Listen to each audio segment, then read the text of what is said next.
Alone. We're here to support our community.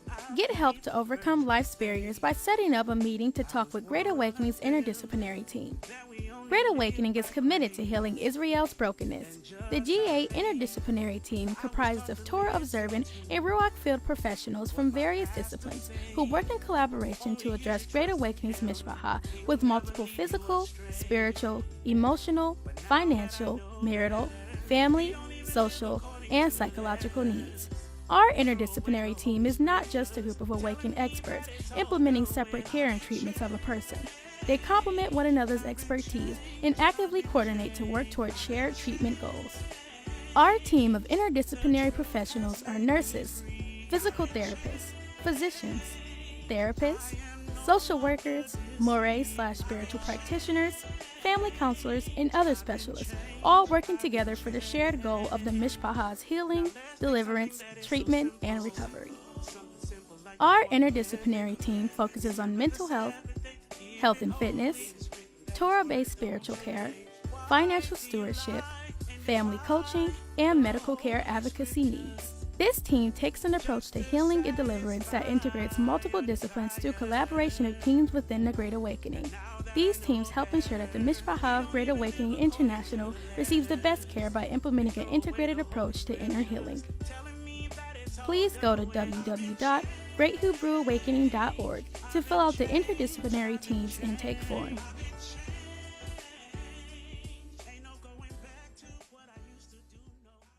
And these words which I command thee this day shall be in thine heart, and thou shalt teach them diligently unto thy children, and shalt talk of them when thou sittest in thine house, and when thou walkest by the way, and when thou liest down, and when thou risest up. Deuteronomy 6:6-7. Great Awakening's Proud Descendants National Children's Ministry. Enroll your children in our free bi-weekly virtual Hebrew-centered ministry, starting February 2022. This ministry engages youth in verbal and visual exercises, hands-on biblical studies, and interactive Hebraic studies. Ministry sessions are designed for 3 different age groupings: ages 4 to 7, ages 8 to 11, and ages 12 to 14. All sessions are on Sundays. All subjects are taught by professional Torah-based Messianic teachers. A strong emphasis is placed on faith and keeping the commandments as integration into the child's spiritual growth, family, and community, while creating social engagement and building self-esteem. All classes are powered by Zoom. Register your children at www.greathebrewawakening.org.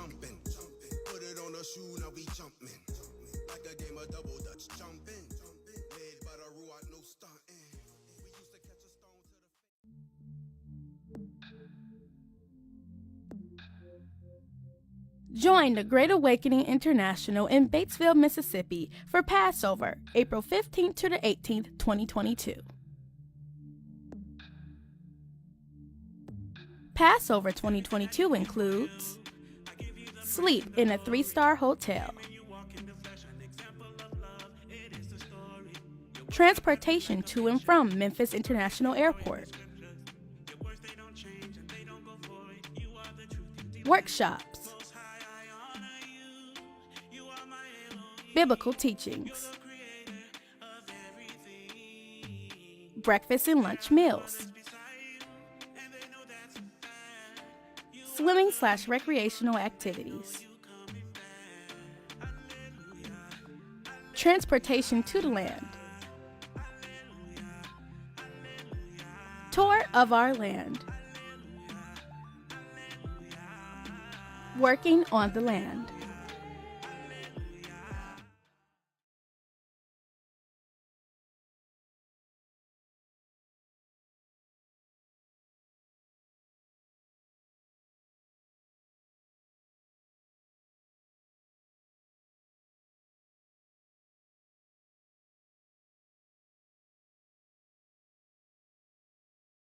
Hallelujah, hallelujah.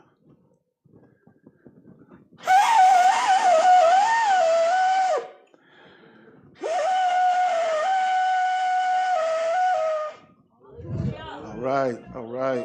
Hallelujah. Hallelujah. Hallelujah. In in Numbers 10 and 10, Numbers 10 and 10, it says, in that day of your gladness, in your Shalom days and in the beginnings of your month, you shall blow the trumpets. And so I am glad. In fact, I was glad when they said unto me, let us go into the house of Yah. Let us go into the house of Yah. This is his house on today. We welcome everyone into his house. We say shalom to those who are here and those who are on their way here, and then those who are going to join us as we go on in this teaching. We're teaching this now. Some of us will be watching it live. Some of us will pick it up at their comfort when they can, whether it's on the job or after they're off the job. And we certainly hope and pray that our youth and our young people are given the opportunity to not only hear the word, but be partakers of the word. He tells us our Messiah, the Savior of Yasharal, and then also all of those who sojourn in Yasharal. He tells us that man must live by every word that proceeds out of the mouth of Yah, out of the mouth of his Father, out of the mouth of the Elohim.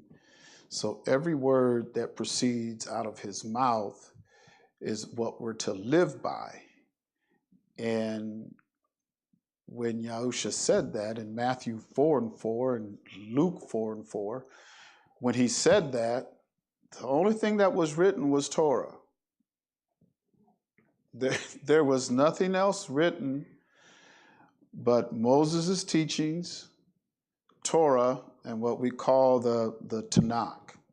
So, Brother Nathan, if you could put that up there, Matthew 4:4.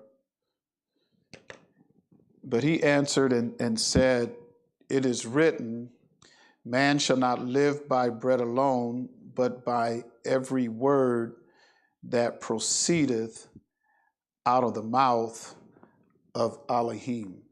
And I wonder if we truly believe that today. I wonder if those who are naming his name, if they truly believe that. If you believe that our Messiah, Yahushua Mashiach, who they call Jesus Christ, if you believe that every word that he spoke was true, it was impossible for him to lie. I don't having the Ruach Kodesh without measure. Isn't that what he said? He had the Ruach Kodesh, the Holy Ghost, he had it without measure. And having it without measure, not only was he able to do all the miracles and everything that he did, but having it without measure, and Father Yah himself dwelling inside him, it was impossible for him to lie. Just impossible. So if he gives us instruction that this is how we're to live by every word.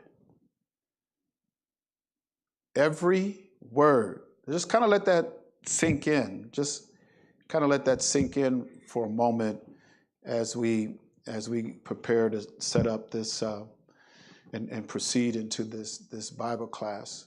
Just remember what he said. Do you believe every word? Maybe we ought to ask you that.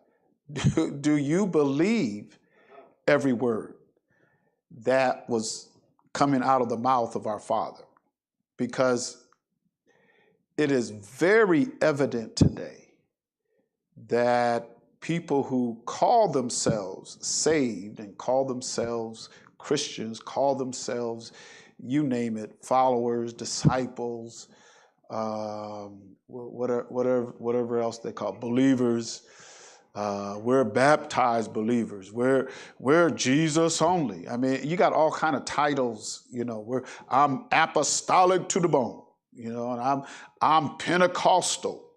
You know, and we carry on with all these different titles and names and stuff. But whatever you want to label yourself with, whatever you want to put on yourself, I'm a Holy Ghost liver. I'm a holy roller. At one time they called us holy rollers. Whatever you want to title yourself, it's not so much in what you label yourself as it is what you believe and what you live. Because you've heard of, many of us know the term misnomer. What a misnomer is. You can give yourself a label and a name, but that's not really who you are. A misnomer is something that's named something. You put a name on something, but they're not actually that. They're something else. It's a misnomer. And so you have and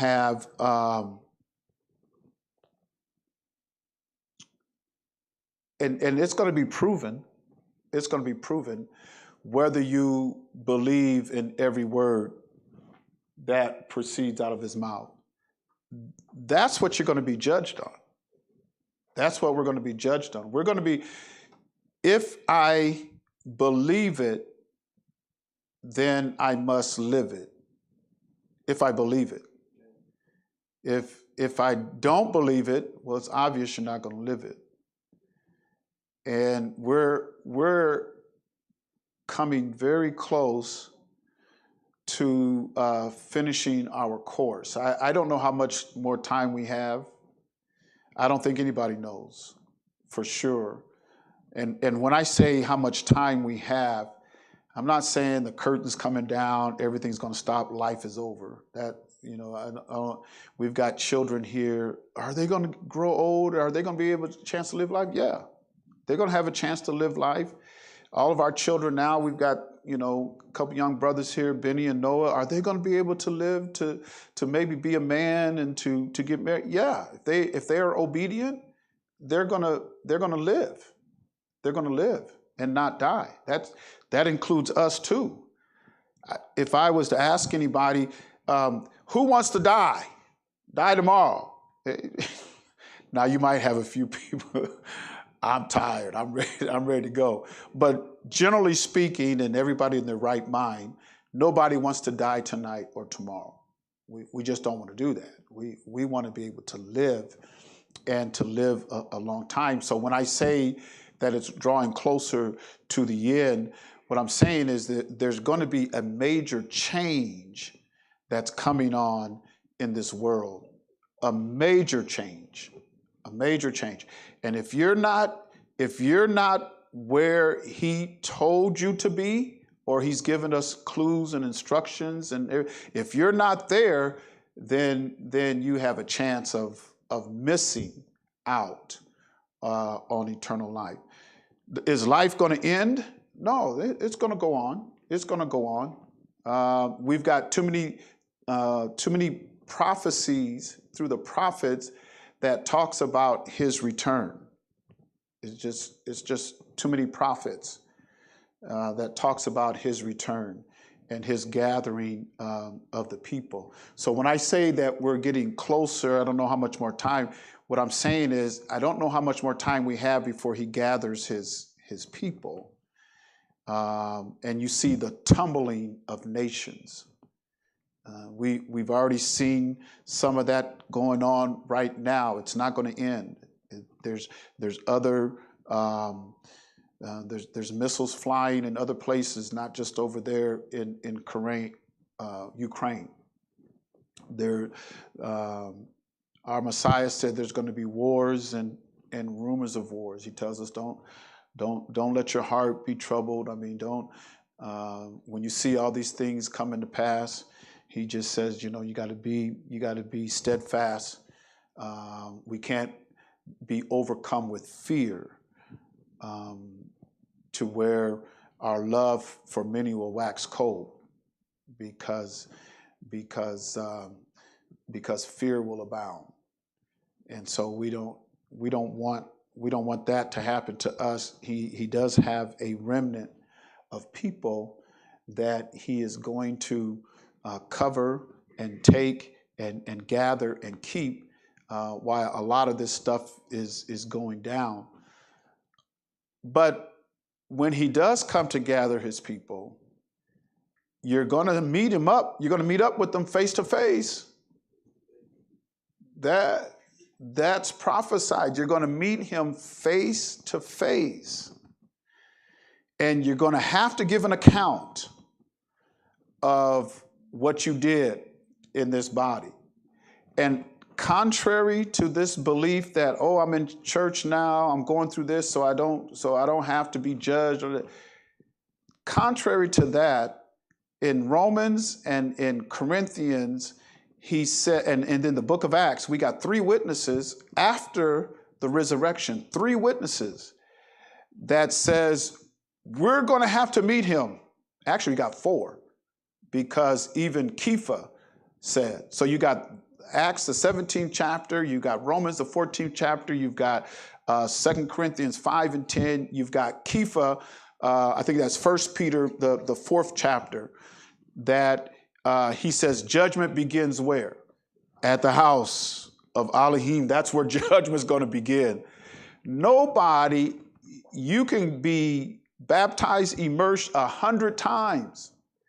You can speak in tongues every day, all day, every day. You can go ahead and do that. You're not going to escape judgment. You're not. Contrary to, some of this teaching, I'm going to say holla down here and luya up in heaven. It's not going to happen like that. And people are going to believe you, people aren't going to believe you, but when you stand toe to toe with him and face to face with him, you're going to have to give an account on what you believed and how you lived your life. It says that. So here he says, man shall not live by bread alone, but by every word that proceedeth out of the mouth of Elohim. So what if some don't believe?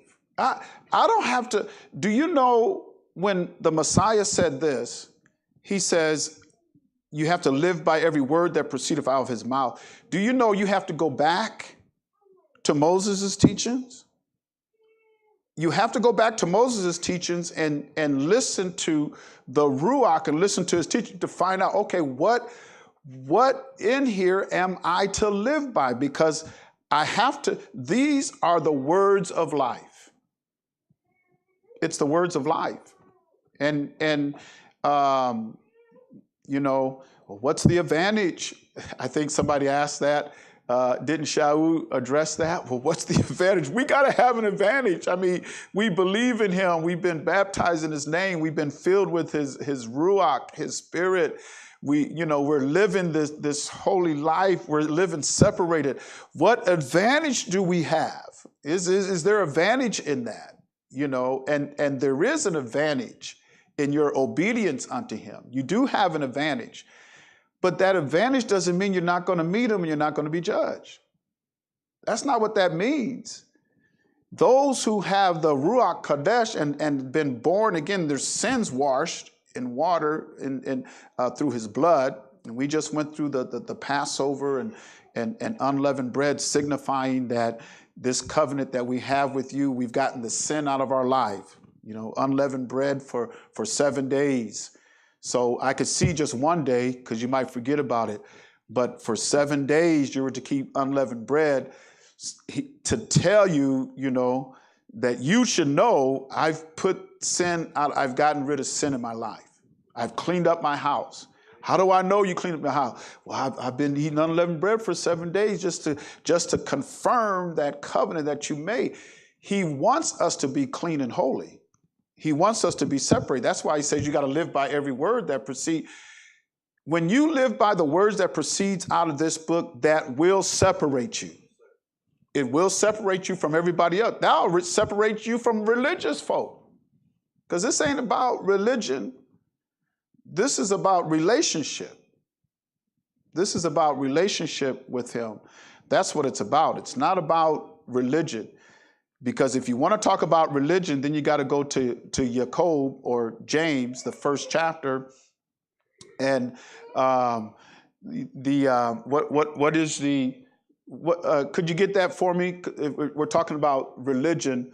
Brother Nathan, James, James chapter 1 and verse, 23, down there at the bottom. I think it's the last verse, 27. So here is pure religion. This is what he's talking about when he says religion. Undefiled before Elohim, and the Abba is this. So if you want to talk about religion, they're a religious person. A religious person does this: visits the fatherless. And don't you know we got a lot of fatherless people in our community?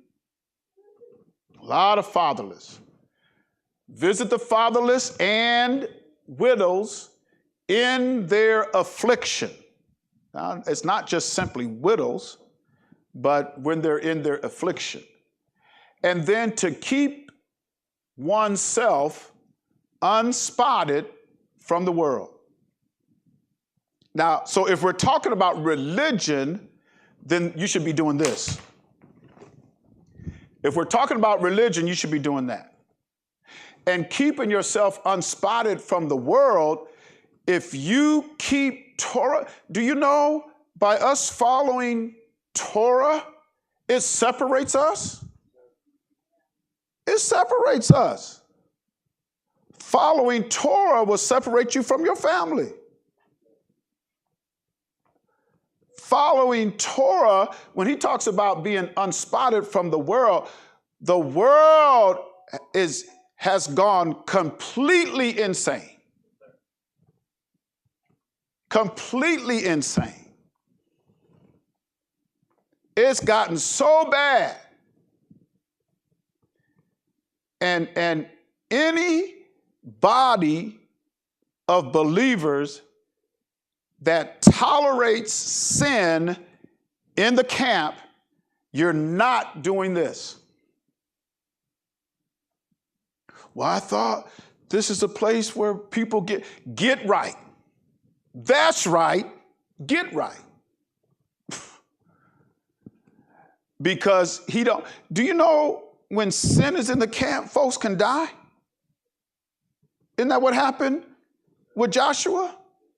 Oh, he promised Joshua, hey, you're going to go in there, you're going to wipe out all of them. You're going to wipe them all out.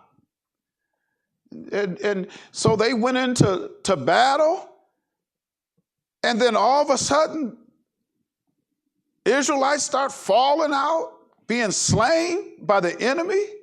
Joshua said, wait a minute, let's come on back to wait a minute, what's going on here? Most High Yah, you promised it. You said we can have this. You told me to lead the people and to wipe them all out. I know what I promised you. There's sin in the camp. Because sin was in the camp, a lot of women were what? Widows. Because of sin. And I'm glad. I'm glad of this one thing, that people practicing sin don't like coming up in here. And I'm glad of that. Now, do I want them to be lost? No. No. We pray for folks. We want y'all to get right. But we know that people will die if there's sin in the camp. You got to get sin out. That's what Shaul told them folks in Corinthians. What is he still doing up there with y'all? Put that booger out. They said, get rid of him. You know what else he said? Turn him over to Satan. God, there's some folks you just got to turn them over to Satan. I know it hurts, especially when it's family. I know I got a family. I ain't different from nobody else here. But he said, turn them over to Satan. Maybe his soul will be saved in that day. I don't know. But I know one thing, he can't be in the camp. Not doing that sin. But what we want to do is we want to tolerate and believe me. And I can see what Shaul was talking about, because he told the Corinthian church, he says, I want to present you to the Mashiach as a chaste virgin. He said, I got to give account for you, Corinthians. I got to give account for you. And y'all doing all that. He says, some of that stuff you're doing, it ain't even heard amongst the Gentiles.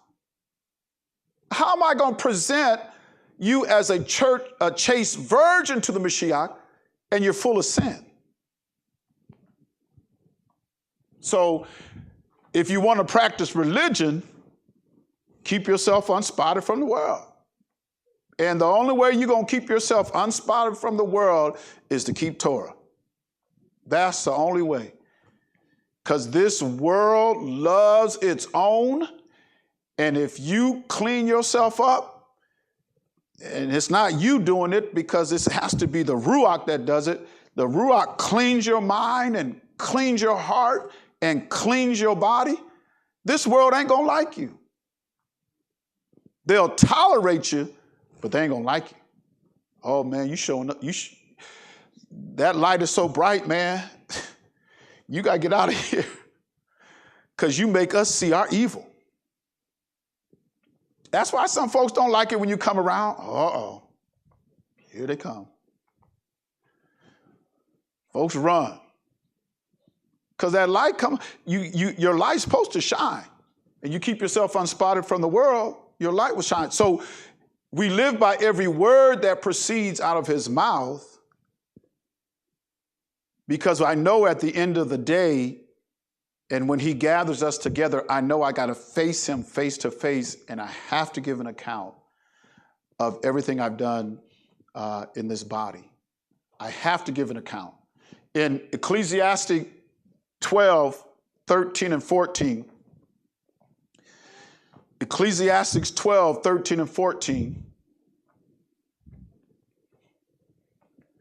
let us hear the conclusion of the whole matter. Fear Elohim and keep his commandments, for this is the whole duty of man or Adam.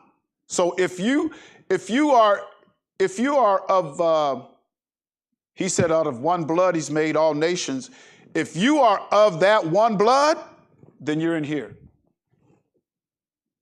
Then this applies to you. If you are of the blood of Adam, because if you look this word up, this is Adam. The whole duty of Adam is to fear him and keep. Why? Because this is what he's going to do. For Elohim shall bring every work into judgment with every secret thing, whether good or whether evil. So he's going to judge you, and you have to give an account. Now, the advantage that we have, I've repented. Now, if you repented of your evil, you repented of your sin, that means you turn from it. So I repented of that evil. I repented of that sin. I've turned from it.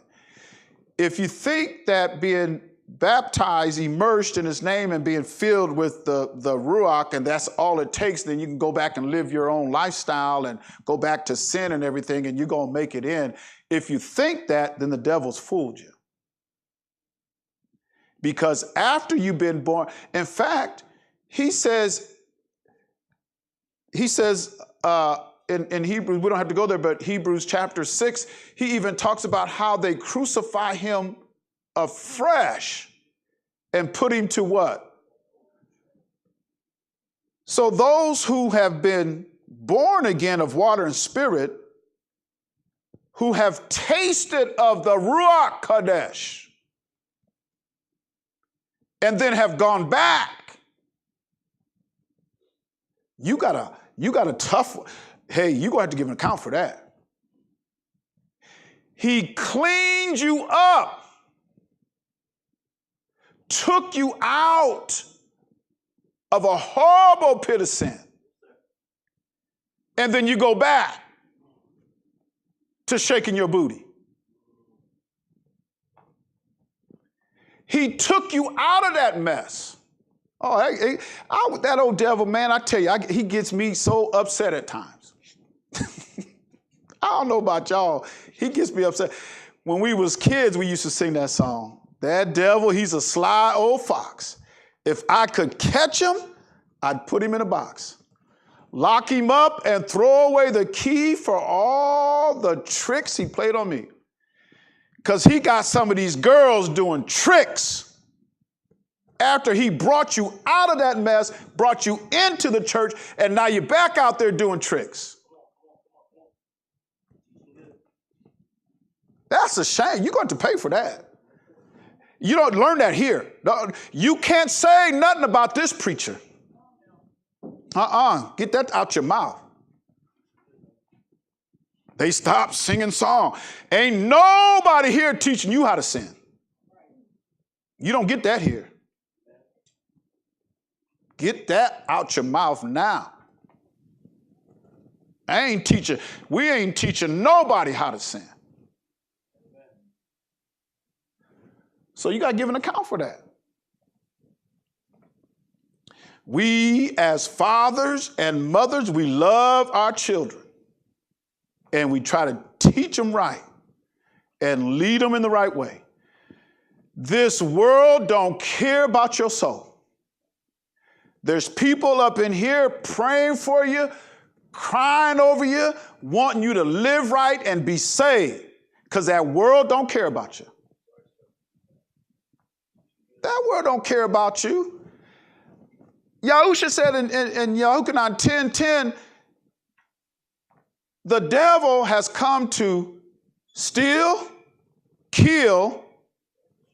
He ain't going to be happy until your soul is destroyed. He ain't going to be, no, something came to me. Y'all know what Peter said about those angels that left their first estate? Was it Peter or was it Judas? They left their first estate. I think it was Judah, that last book before Revelation. Somebody can look it up. But I think it says they lost their first estate. No, that's in Revelation. But somebody can, I think it's in Jude. Yeah. Okay, let's go to, and I don't know if I don't want to get into this too deep, but let me show you something. In Jude 1:6, and then we're going to go to Isaiah 14th chapter. Jude 1:6.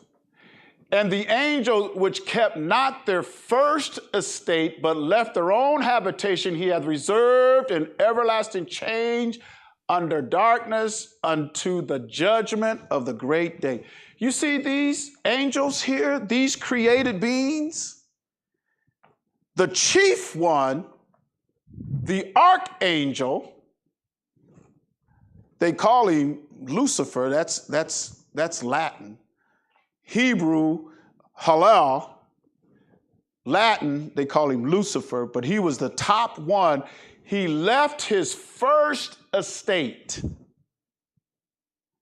That first estate in his creation, and it talks about him. It talks about his beauty and his glory in Isaiah 14. Let's go to Isaiah 14. Remember this.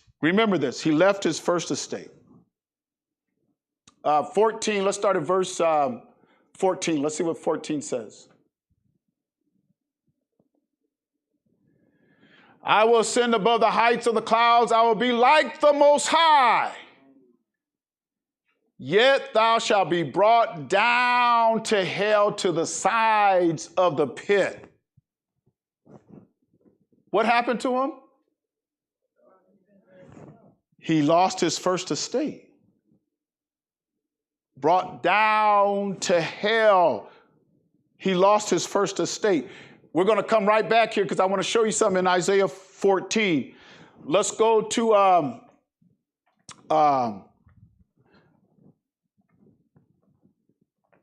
Psalms chapter 82,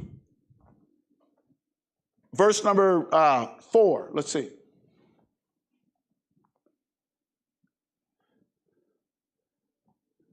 Let's look at verse number 6. I have said, ye are gods, little L's, ye are little L's, not elves. Little L's. And all of you are the children of the Most High. But what happened? They lost their first estate. They were angels that lost their first estate. So when they lost their first estate, what did he say you're going to do? Now let's go back to Isaiah chapter 14, verse number 15. We'll pick it up there. Yet thou shalt be brought down to hell, to the sides of the pit. They that see thee shall narrowly look upon thee and consider thee. What? Is this the man? Y'all gonna see him. All y'all practicing evil and committing sin on top of sin, because he even talked about in Jude, we didn't read all that, but he talked about Sodom and Gomorrah and the judgment that fell on them.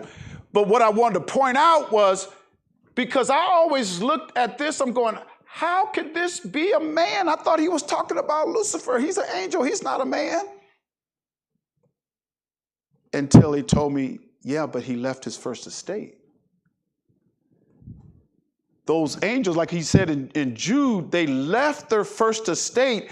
And when they was brought down to hell, to the sides of the pit, he says, ye are all gods. You're all the children of the Most High. All y'all angels, children of the Most High. But what's going to happen to you? The ones that fail, what's going to happen to them? They're going to die like men. So that's what he said here. They're going to look at him and say, wait a minute, is this the man? Yeah. That made the earth to tremble, that did shake kingdoms. Is this the man? I don't know about y'all, but I don't want to see him. I'll read about him. I'll read about him. But I don't want to be here brought down to hell, to the sides of the pit, and ask him, is this the man that calls me to sin? Is this the man that calls me to twerk? Is this the man? You mean I lost my soul? This is the man that did it? I gave up my virginity for this man? Huh. Y'all don't know what you're doing. Y'all fools. Young men, young women, y'all ain't nothing but fools. You don't know what you're doing. We done let this world corrupt you. And you can't blame it on mom and daddy, grandma and grandpa, or the pastor. Get that out your mouth. One thing we don't like around here is sin. The church, get that out your mouth.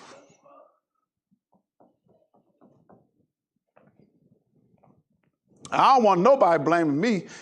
He says, I'm going to give you rahas, or shepherds, and their job is to feed you with knowledge and understanding. I cannot live your life. So 2 Corinthians 5 and 10. I just want to show, because I was looking at it, I'm going, man, for a long time I was trying to figure out how it's talking about Lucifer. He ain't no man.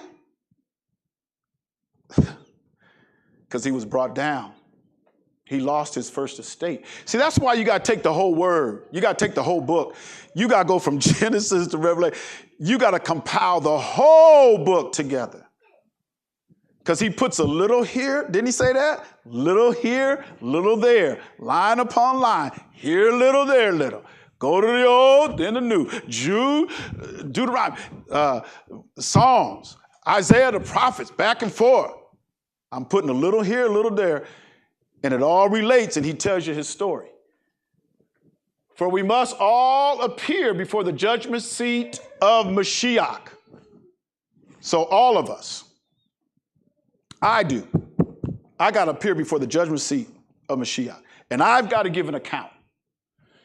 That everyone may receive the things done in his body according to that he hath done, whether it be good or bad. And I'm always praying, open up my eyes. Give me an understanding. I need wisdom, knowledge, and understanding if you expect me to feed knowledge and understanding. I got to have wisdom, knowledge, and understanding if you expect me to feed with knowledge and understanding. Because that's my role. So I got to give an account. I got to give an account for everything I say. He said every idle word is going to be brought back in judgment. Yeah, everything. Everything. All these lying preachers. Oh, yeah, it's going to come back. It's going to come back. One thing that our Father will not tolerate, and that's liars. He said all liars going to have their part. He don't tolerate lying, because anytime somebody lies, that's not of him. Because it's impossible for what? It's impossible for him to lie. Impossible. So this here is all truth. Where do you think Shaul got this from? Ecclesiastes. Because he knew that man has to live by every word that comes out of his mouth. It was already spoken hundreds, generations, I don't know how many generations before Shaul got on the scene, this had already been spoken. He's just repeating it. So you got to give an account. I sure hope some folks come out of that sin, because it's winding up. There ought to be a sense of urgency. You know what? I want to put some good in my bag. I want to put some good stuff in there. I ain't got to worry about no bad stuff. I already done bad. I know the bad that I've done. I want my good to outweigh my bad. He gave me another day. What kind of good can I do? I want to do some good. I want to put some good on my balances. I've done enough of this. How about y'all? Has anybody in here done enough of that? I know I have. I've done enough of that.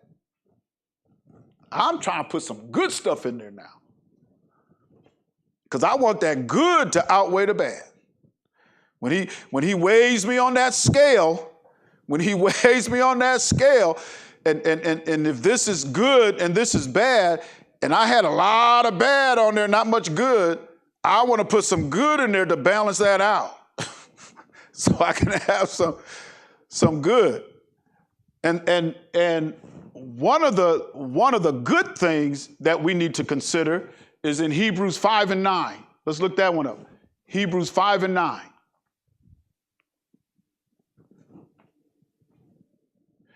And being made perfect, he became the author of what? eternal salvation unto all them that. So I want that to be good on my scale. Brother Richard, Pastor Richard, are you obeying me? I got to obey. I got to obey. I'm talking about after the water. I'm talking about after I receive the Ruach. I got to obey him. After I get the Ruach. Because we coming up on another celebration, and it's you know that old devil, he'll have you believing in half truth, but not the whole truth. Oh, we'll acknowledge one feast day, but we're going to throw away the other ones. That's how they do. Well, we're going to keep Pentecost, but all the other ones you can get rid of.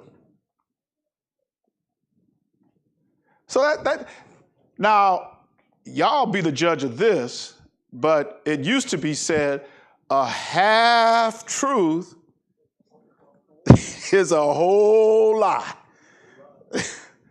So I only got to keep one. That's half truth. What you gonna do about the other ones? Well, we ain't got to. Wait, hold it. Hold it. Let's put that one back up here again. Matthew 4:4. Hold it. We only have to keep one. Oh, it is written, and our Messiah speaking, man shall not live by bread alone, but by every word that proceeds. He said 7 of them, 7 feasts. And you're to keep them as a memorial unto me because you're my people. He wasn't talking to all these other nations.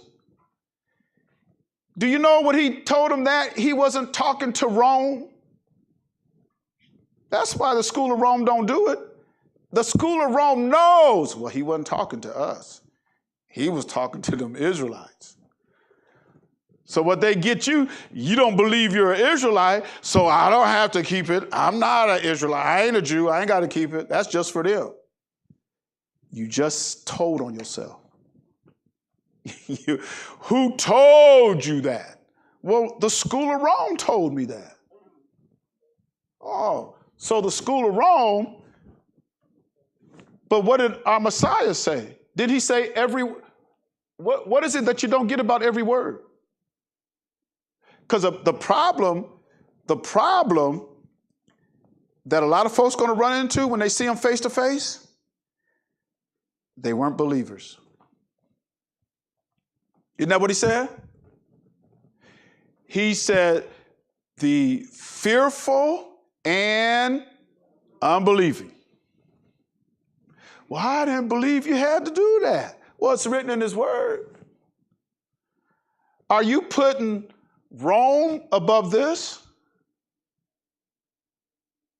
Rome ain't nothing but the world. The world don't care about your soul.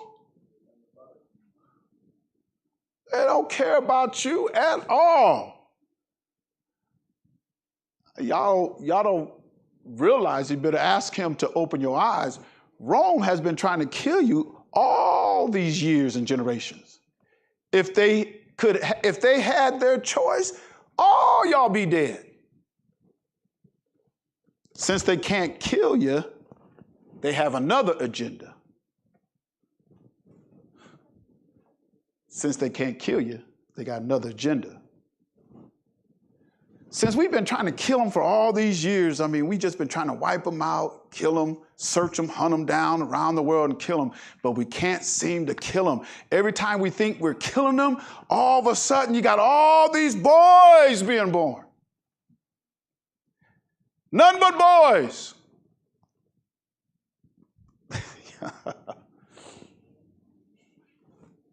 Because the Most High. Give me Malachi 4 and 6.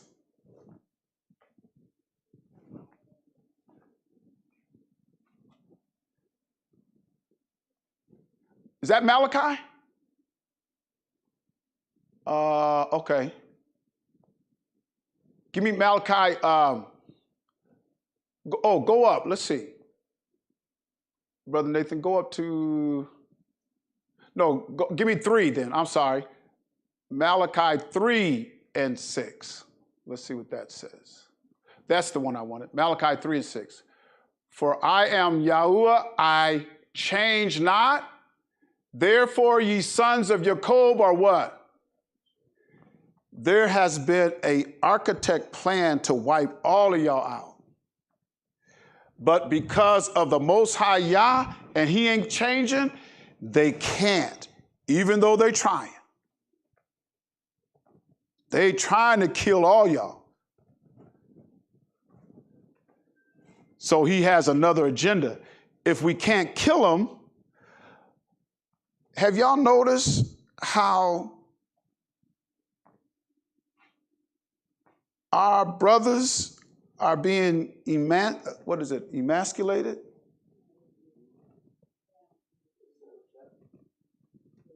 If I can't kill them, I'll turn all the young men into till they don't know if they boys or girls. And then the girls are wanting to be men. You see it more and more and more. It is sickening. And they trying to turn them all out. And if we can't do that, then we're going to mix and wipe them all out. They've been trying to do that too. Notice what you watch on that TV. Y'all know that television is trying to tell you their vision. That's why it's called television. They're telling you a vision, and that's the watch what's on there. They're telling you what their vision is. And if it wasn't for the Most High, y'all be consumed. He'd wipe all y'all out. He can't, though, because Most High Yah made a covenant. And because he's not going to change, all y'all ain't going to be consumed. I'll at least have a remnant. Might not be many, but I'll have a remnant. And out of that remnant, then he's going to repopulate. Oh, yeah, it's going to happen. You watch. Now, I ain't no prophet. But I do believe in the 400-year captivity. I do believe in that. And I believe it ended in August 2019. And the first 3.5 years, things are changing. The next 3.5 years, which in March of next year, March of next year will be 3.5 years since August 2019.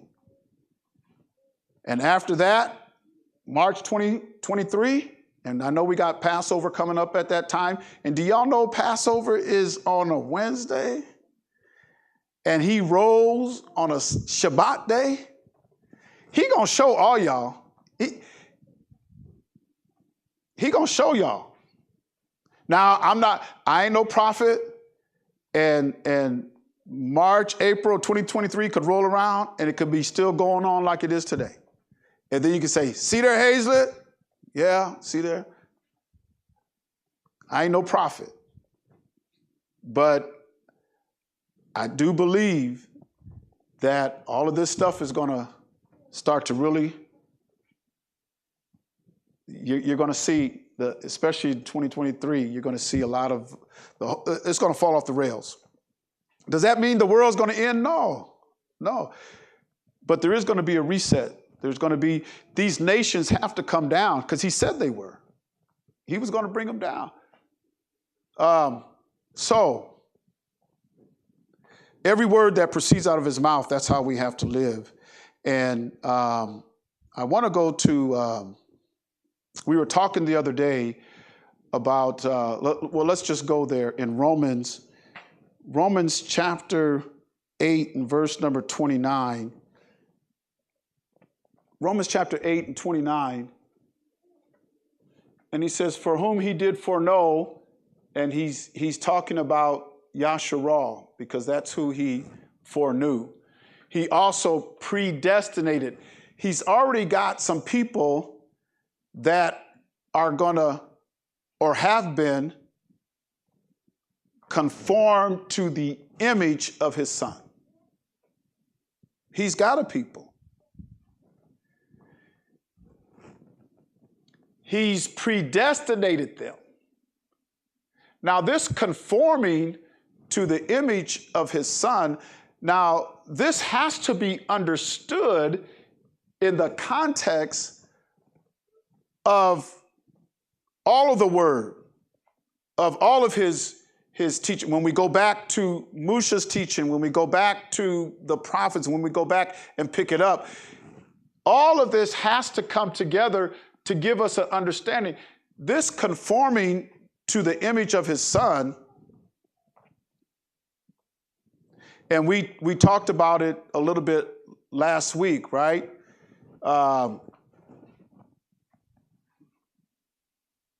Romans 10 and 4. Romans 10 and 4.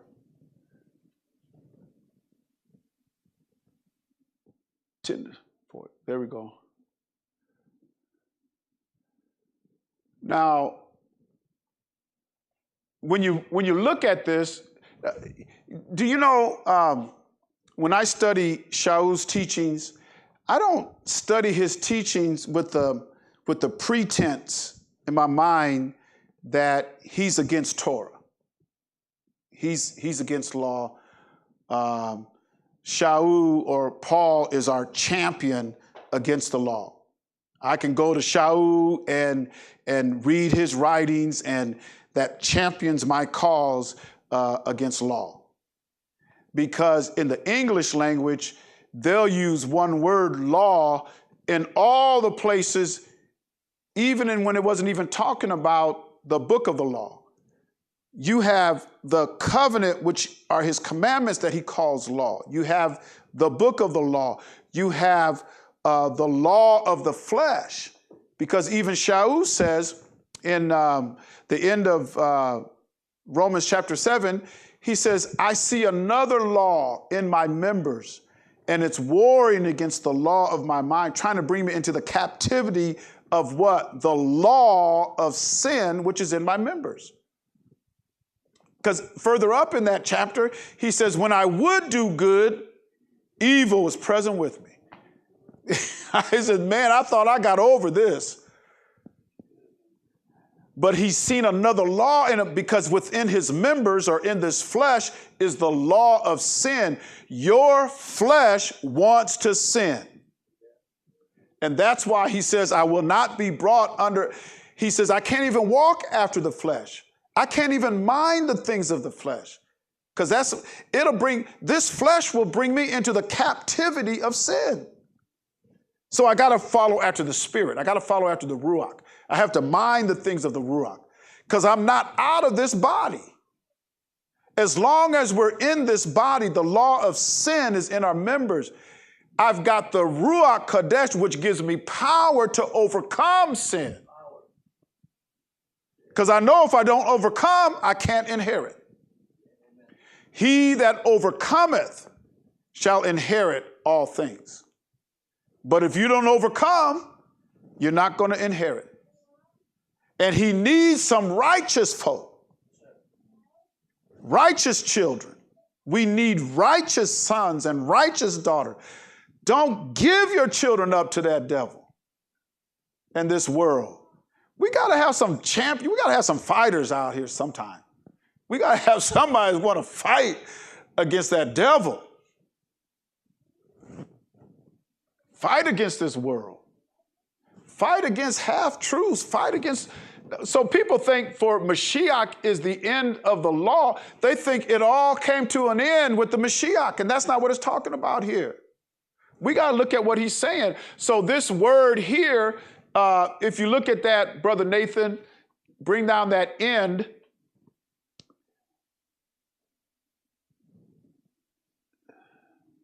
(50-56). This is telos. telos. And it's the primary word, telo, out of a definite point, set out. Notice now, set out for a definite point. Or what? A goal. So I'm setting out, Mashiach, I'm setting out to a point or the goal of the law. The goal of the law is the Mashiach. If you're walking in righteousness and if you believe. So, Brother Nathan, let's look at another version. Let's look at the Sefer. I think that's up here. There it is. For the Mashiach is the goal of the Torah for righteousness to everyone that believes.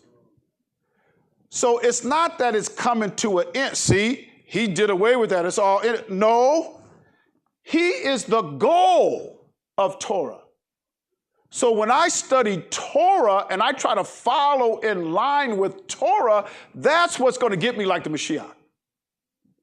That's how I'm going to be conformed to his image, is if I make Torah my goal. So if Torah's my goal, then I can be like the Mashiach. Unto righteousness, if I believe it. No, everybody don't believe it. You got people in churches, they don't believe it. If you look at,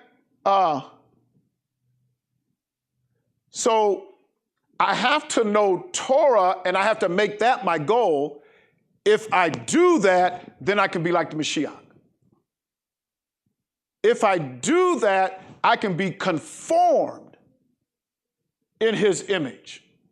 Okay, let's go back to keep this in mind.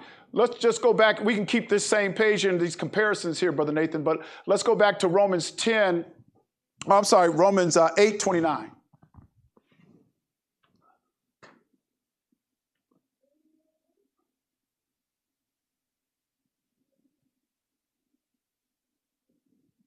Here we go. So this is the English Standard Version. Or this king, that's fine. For whom he did foreknow, he also did predestinate to be conformed to the image of his son. He predestinated them. The ones who were predestinated, what was their goal? To be conformed to the image of his son. But how would they be conformed to the image of the son? By keeping Torah. We just read that, right? The Mashiach is the goal of the Torah. So if I want to be conformed to his image, I have to make Torah my goal. My goal is Torah. Because if my goal is Torah, then I can be formed into his image. Now, we have to be careful of this because people look at image. When you say image, what do you think of? That's an image or a splitting image. Or when you think of an image, what do you think of? Reflection in a mirror, a picture, a statue. That's what the Greeks, that's what they called this. They called it a icon or icon. I think that's what they call it. Icon or icon. Look this up, Brother Nathan, image. Huh? That's where we get the word icon. Icon. Icon. A likeness that is literally, so the Greeks, when they say icon or icon, what do they make? Statue or profile. A statue. So a statue is a icon or icon, what we call icons. That's dangerous. This is very dangerous in their definition. That's their literal notice now, their literal definition, literally, it's a icon or a statue. Literally. Greek definition now. Figuratively, they say it's what? Representation. Figuratively.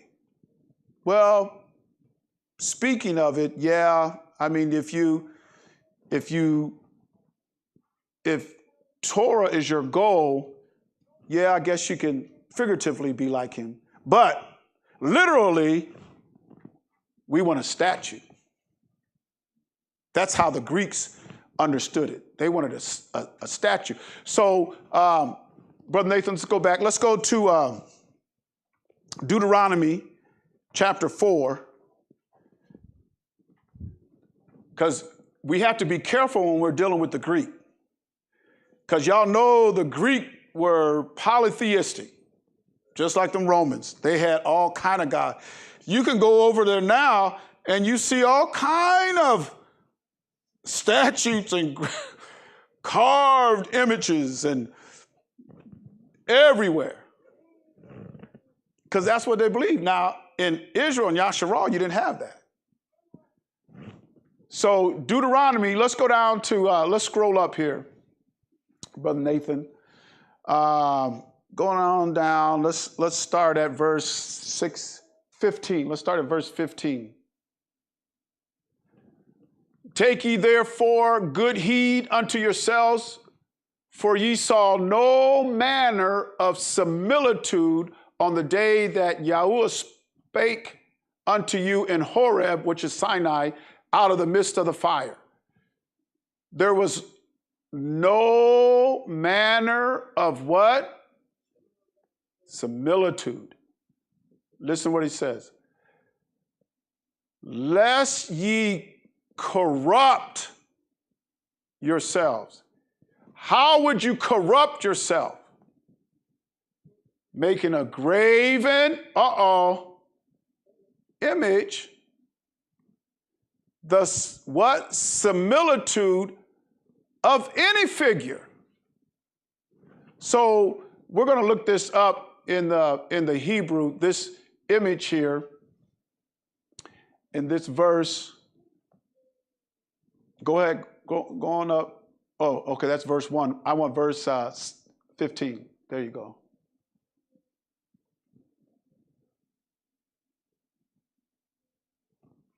No manner of similitude on the day. Oh.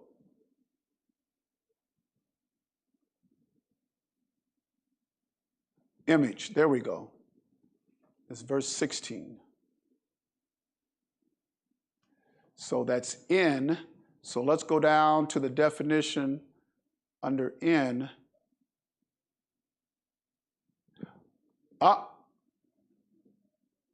Right here. Sculpture, a sculpture as chiseled out. Image, grave, carved. So he says, you will corrupt yourself, when you make or you chisel out a sculpture. You'll corrupt yourselves. You'll corrupt yourselves if you grave or carve out an image. Isn't that what he says? Okay, let's look at this verse now. Brother Nathan, verse 16. You'll corrupt yourself if you make a graven sculpture, the similitude of what? Any figure. I don't care what it is. It could be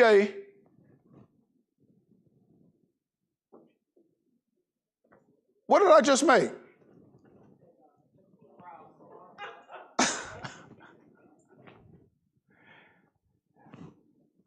Is that what the book says? He says, you'll corrupt yourselves. If you take a graven image, the similitude of any figure, he goes on to say, the likeness of male or what? Any image, any figure. The likeness of a male or female. If you do that, what do? You're corrupt. So, what about everybody that's got? You see it all over the place. They'll get a cross on their neck and then they'll put it in their pocket. In the eyes of the Most High, that is corrupt. But we honor men and we honor women. But in the eyes of the Most High, it's corrupt. He says the similitude of any figure, the likeness of male or female, the likeness of any beast that is on the earth, the likeness of any winged fowl that flieth in the air, the likeness of anything that creepeth on the ground, the likeness of any fish that is in the waters beneath the earth. Unless thou lift up thine eyes unto heaven when thou seest the sun, the moon, and the stars, and the host of the heaven, shouldest be driven to worship them and serve them, which Yahuwah thy Elohim have divided unto all nations under the whole heaven. Do you know what? In the same chapter, Brother Nathan, in that same chapter, I want to show you how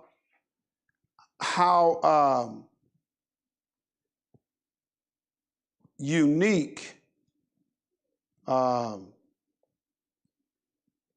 Israel is.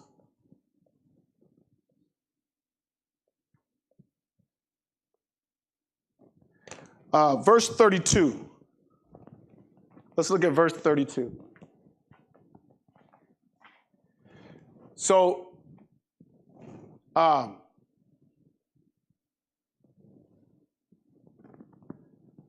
for ask now of the days that are past, which were before thee. Listen, since the day that Elohim created man upon the earth. Since the days that he created man on the earth.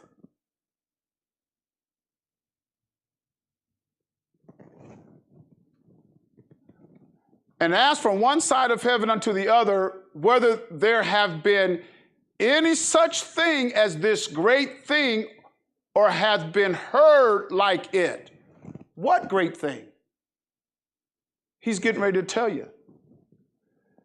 Did ever people hear the voice of Elohim speaking out of the midst of the fire as thou hast heard and lived? Never before. No other nation, not since the creation of man, when he created man, has he done this. He has not dealt so with any other nation. Isn't that what he said? We read that in Acts, or I'm sorry, Psalms 147. He says that. I ain't dealt with no other nation. Look at what he did. Or hath Elohim assailed to go take him a nation from the midst of another nation? By temptation, signs, by wonders, by war, by the mighty hand, and by stretched out arm, and by great terrors, according to all that Yahuwah your Elohim did for you in Egypt before your eyes. Has he ever done that before? Never. Not in the history. Go ahead and scroll up. Not in the history of mankind has he done this. Unto thee it was showed, that thou mayest know that Yahuwah, he is Elohim, and what? None beside him. None. And look what he did. Verse 36, out of heaven he made thee to hear his voice, that he might instruct thee. Man shall not live by bread alone, but by every word that what? Proceedeth out of the mouth of Elohim. He's never done this to any other nation in the history of mankind. Isn't that unique? I mean, isn't that? You can study the history of mankind. He's never done this before with any other nation. Called a nation out of another nation by all these signs and wonders. He instructed them. They heard his voice that he might instruct thee. And upon earth he showed these great fire, and thou heardest his words out of the midst of the fire. And because he loved thy fathers.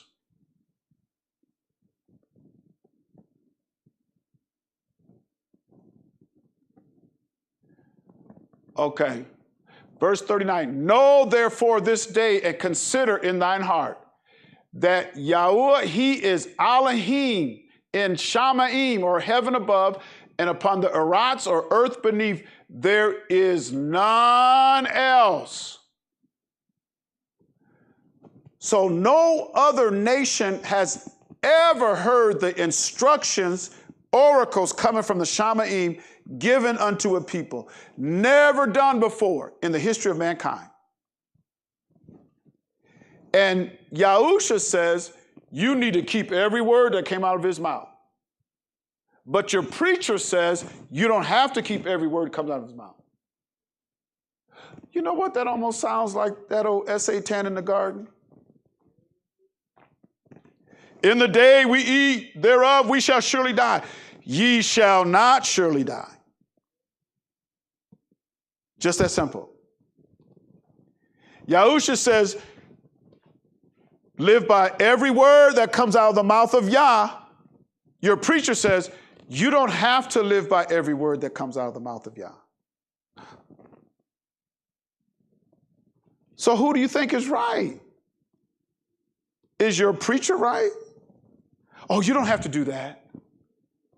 Oh, so your preacher trumps this, and he's never done it before in the history of man, and he's not going to do it again. So how does he speak to us now?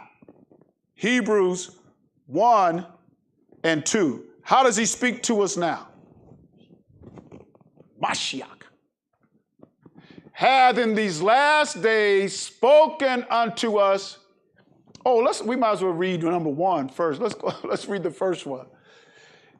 Elohim, or Yah, who at sundry times and divers manners spake in time past unto the fathers by the prophets, hath in these last days spoken to us by his Ben, his son, whom he hath appointed heir of all things, by whom also he made the world. He spoke to us through his son. And his son says, you better listen to daddy. That's what the son says. The son says, you better listen and live by every word that proceeds out of the mouth of Elohim. That's what the son says.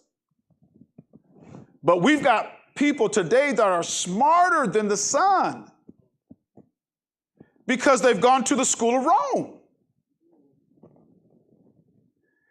And Rome says it's all done away with. So the school of Rome teaches us to break commandments, to break the Shabbat, to not keep the feast days. The school of Rome teaches us that. But he says, I've spoken to you in these last days by my son. Oh. Doesn't it say in Matthew, the 17th chapter, when they were on the Mount of Transfiguration, and Kepha seen Musha and Aliyah, who they call Elijah, conversing with Yahusha, and then what did Kepha say we will make 3 temples. And as soon as he said that, a voice came down from heaven. This is my beloved son. What does he say after that? Yeah, and then what does he say? Hear ye him. Listen to my son, because I've given all things to my son. So you better listen to him. I'm so glad he didn't say, listen to these pastors today. I'm glad. Y'all, I mean, we're already dizzy enough going in all different directions. I mean, how many denominations is there? I mean, there's a lot of them. And the only one we're supposed to listen to is his son. That's all I got to lose, listen to his son. If my goal is Torah and I follow after that, I will be a representation. I'll be a reputation of him. I will be an ambassador for him. I will be conformed into the image of his son if Torah is my goal. So if his son was here, his son would be memorialized. You can't tell me he wouldn't keep the Passover. Just think about that. Just think about that. If the son was here, would he keep Easter celebration? Would he tell you to get some eggs and hide them and then go over to your house and eat some swine? Would the son do that? No. He wouldn't do that. No. And if I'm conformed into his image, I wouldn't do it either. So everybody, because see, it says, now didn't he say every word that proceeds out of the mouth of Yah? Right? Every word proceeds. So the mouth of Yah tells you what's clean and what's unclean. Oh, he does. Clean and unclean animals was on the ark. So he must have told Noah, this is clean, this is unclean. Take 2 of these, male and female. Take 7 of these, male and female, because these are clean. These are unclean. So clean and unclean animals was before the ark, before the flood. Do you know there's some, have you ever heard of Noetic laws? Anybody hear about those? The Noetic laws? Yeah, because there was laws that predates the flood. And he turned around and gave those laws to Israel. You couldn't eat just anything.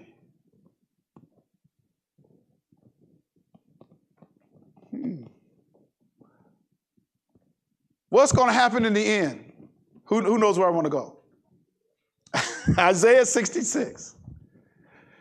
Isaiah 66 and verse 17. Right? Let's see. They that sanctify themselves and purify themselves where? In the gardens. I wonder where them gardens is going to be. Where are them gardens going to be? Behind one in the midst, eating swine's flesh, and the abomination, and the mouse. Because in some places, rats is a delicacy. But to him, it's abomination. What is he going to do with them? He's going to consume them. Saith the Most High Yah. So all you swine eaters, you better lap it up, get it good, enjoy it, because you're going to be consumed. Might as well go ahead and eat them BLTs. Get that bacon. Might as well. Ham hocks. baby back, baby back, baby back, baby back ribs. And you got some preachers, you can't tell me how to eat. And they'll consume 3 platefuls. Not only are they eating swine, but they're gluttony. So it's, didn't he say sin toucheth sin? Sin touches sin. I wonder how sin touched sin. Yeah, because you sin once, and in that sinning, you sin again. Sin touches sin. So he's going to consume all of them.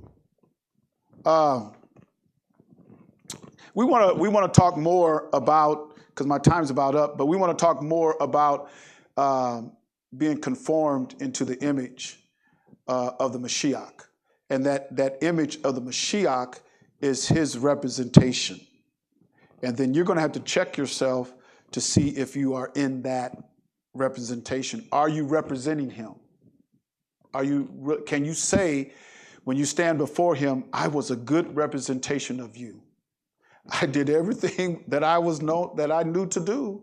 I did it all. Yes.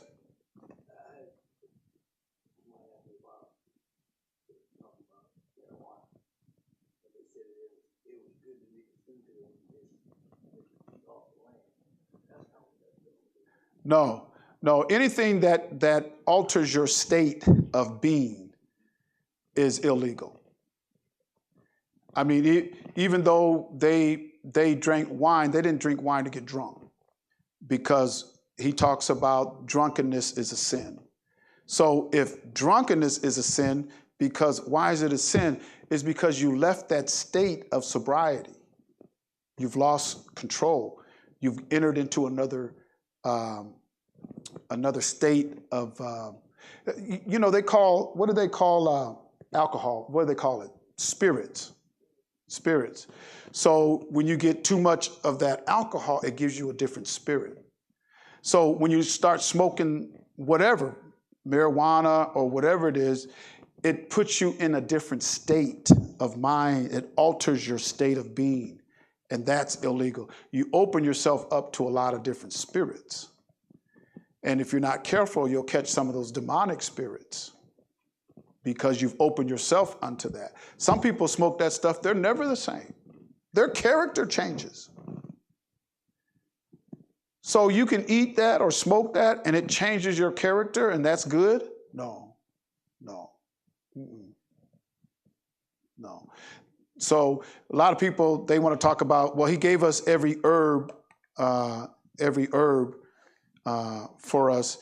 There's some good things for it, but it's not used for recreational drug use. That's not why he gave it to us.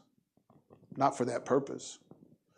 I mean, there's a lot of things he's given us on this earth that we can benefit and use from, but if you drink some of it or smoke some of it, it'll kill you. So, I thought you gave it to us. You put it here on earth. Yeah, but not for that purpose. But anything that if he felt that way about alcohol, how do you think he feels about marijuana or cocaine? I mean, cocaine is on leaves, isn't it? Yeah. Cocoa leaves. But you can get you some cocoa leaves and start chewing on that, and you're in a different state. I mean, it alters your mind, alters your being. Anything that alters your being or gets into your spirit and alters your spirit, that's wrong. That's wrong.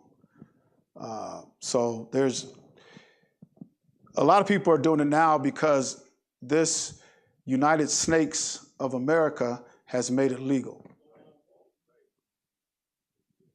And yeah, they're making money. Now they'll make something else legal here pretty soon. Just give them some time. That ain't gonna do nothing but destroy you. That's all they want to do is destroy you. So he wants us to keep our vessels clean. Now, what you should ask yourself is, would Yahusha do this? Yahusha ain't gonna smoke no dope. He ain't gonna do no. He just ain't gonna do that. And we have to be in his likeness. We have to be in his representation.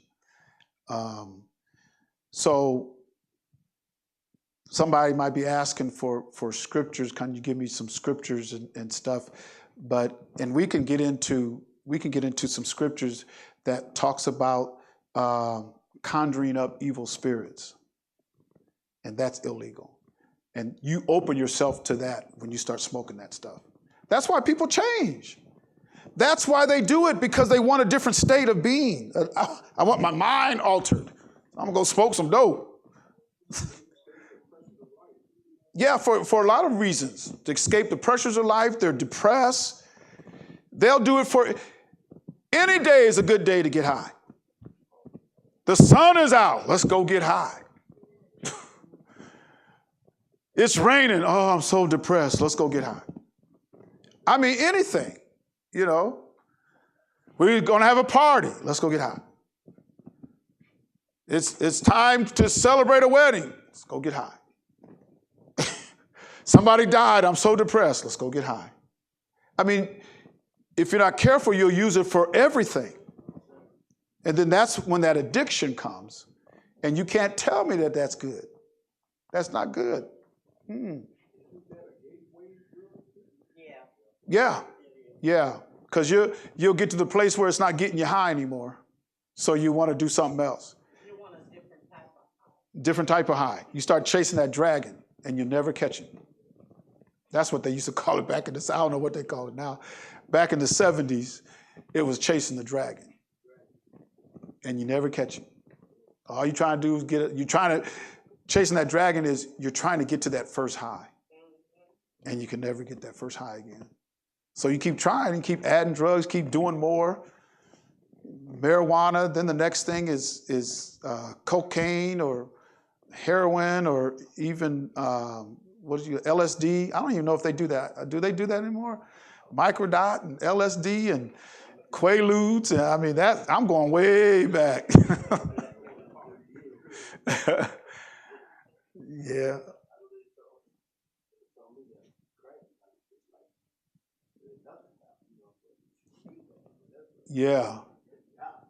Yeah. And they got that other stuff now that's ice or something. What is it called? Meth. Yeah. Yeah, meth. Yeah. People can make meth. They make this around here in Iowa. It's pretty big in this area. A lot of meth. Yes.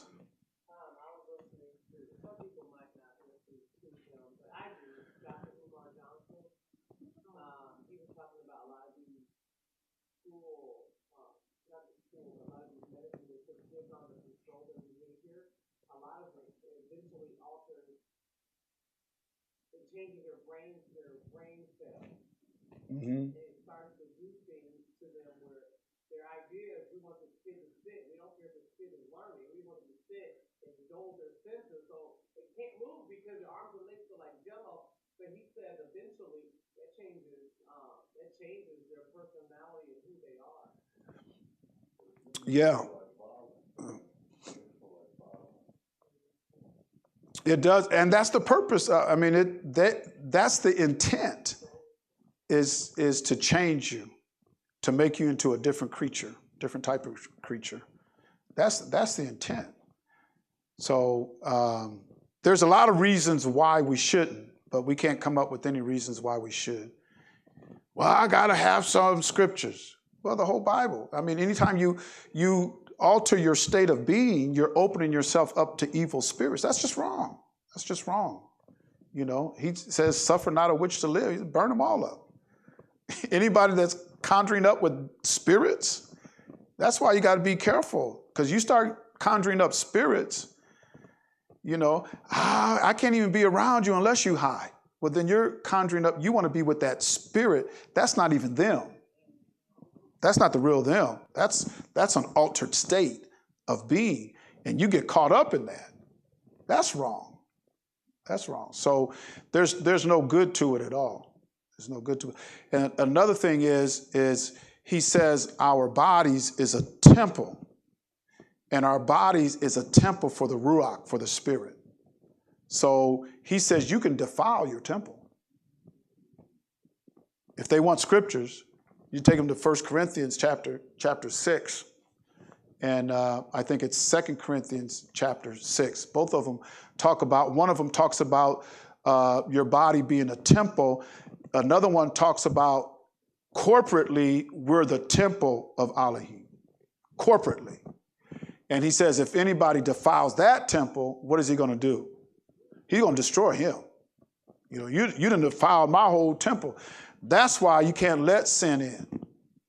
That's why teaching and preaching and being ahead of you can't let sin in because you defiled the whole temple. He going to get you. I must destroy that one. Can't pet the flesh. Can't let folks think they can commit fornication and be right. No. You done messed your body up. Didn't he say, I purchased your body? He says, your body don't even belong to you. I bought that. And not with silver and gold. He bought it with his blood. So our bodies, my body don't belong to me. Your body don't belong to you. If he purchased you with his blood, that's his body. So we have to keep our temples clean. So that's a scripture you can use. You're not to defile your temple. We even got, now, I'm going to let you go. I know everybody is getting kind of late. I was playing basketball at your house, and I sprung my ankle really bad. I mean, it got big like a softball, And I wasn't going to go to the hospital. My wife talked me into going to the hospital, so I went to the hospital. And they gave me, for the pain, they gave me a cup of, was it Vicodin? Was that what it was? I think it was Vicodin is what they gave me. 2 pills of Vicodin. And about 30 minutes later, oh man, I was rubbery. I was feeling good. I told my wife, I can't keep taking these things. I'll get hooked on this. I would get hooked on that. Because it altered my state. I didn't feel nothing. I felt rubbery. I was happy because on the job, because I had to tell them, well, you can't come to work unless you're 8 hours off of that. Because, my job I was performing, I could put my life and other people's lives in danger. So I had to get off. I did have some time off of work, but oh man, that there's some prescription drugs out there that the doctors can give you that will alter your state of being. That ain't right. You'll get hooked on that. Percocet, is that pain relievers or painkillers? What they call them? Yeah. So I mean, you get hooked on that.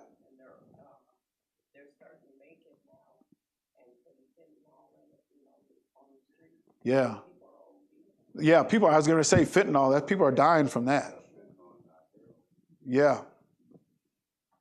People are dying from that, So, and like they said, marijuana's a gateway. I mean, before you know it, you're doing all that stuff. There ain't no good in it. Ain't no good. Huh? Yeah. Hey, you get started down that road, that ain't the only thing you're going to do. You're going to graduate to something else. It's best not even do it.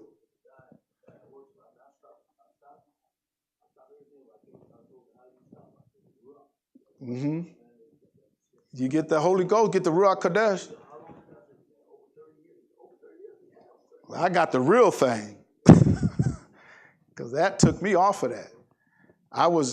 My sons was moving, and this guy came in, and he got off the elevator, and I got on the elevator. And I'm going, oh, man, because he went past me. My first thought was, man, is it still lit? I got on the elevator. And I told my son, and he said, did you get a contact eye? He must have just, it was so heavy, so strong. I'm going, man. And my son knew who I was talking about because that's a lot of people, that's what they do, man. He must have just put it out. Because I got on the elevator, I'm going, man, he walked past me. I'm going, whoa. My son said, did you get a contact eye? No. But, it's, A lot of people are doing it now. It's just real popular. But we can't do it. Any other questions out there? Any other questions? Going through the chat here. If anybody got any questions, they can put it in the chat, and I'll try to answer that. We've got. Sometimes I try to watch it. I can't always keep up with it. My mind is going else. But we're going to be back here on the Shabbat with our Shabbat class, and like I said, we want to get into this image or representation of the Son. We have to, because he's going to come back. He's going to gather his people, and we're going to have to stand before him. We're going to have to stand before him, and I want to be able to say, I fed them with knowledge and understanding. I taught them, and y'all know we don't tolerate sin. Can't have it.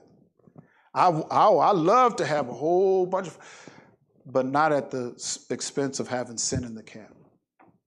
Soon as you get a whole crowd of folks, you got to know somebody ain't doing right. Somebody ain't living right. Because soon as you start talking about living right and doing right, people stick up that stinking finger and have to walk out. But that's okay, because like Shaul told the Corinthians, I want to present you as a chaste virgin to the Mashiach. I said, this is my work. This is what I did. Not that they was perfect, because they had some problems. Corinthians had some problems, but he had to teach them. And so we're not perfect, but we're following in that path that he's given us. We have an example, and that's our Messiah, who the world calls Jesus Christ, Yahushua Mashiach. He is our example. If Torah is our goal, that's who we have to look to fulfill that, because that's our example that we have. So we'll be back here on the Shabbat, and then we're going to have a leadership meeting on Sunday, the first day of the week at 11 o'clock. Leadership meeting. We're going to be having this like once a month, so kind of get into that habit once a month. Leadership meeting at 11 o'clock this Sunday. Now, this Shabbat, if you would bring your bread, because I know a lot of folks are so glad we can start eating leavened bread. I can eat some leavened bread. Yeah. See, some of them, I don't know if Sister Clinton made any of them biscuits. She used to make them biscuits. You could blow the tops of them off, and butter would just melt on them and everything. But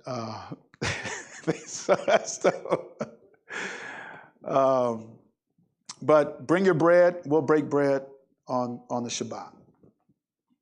All right. So if there's nothing else, we're going to say shalom, shalom to everybody. All the kings and queens, all the Hebrews, Shebrews, all the bros, brews, brus, all of our ox and akotis, going to say Shabbat or shalom, shalom to you. And we'll be back here on the Shabbat. We'll be back here lifting up the Most High's only begotten Son, Yahusha, the only one that he's given us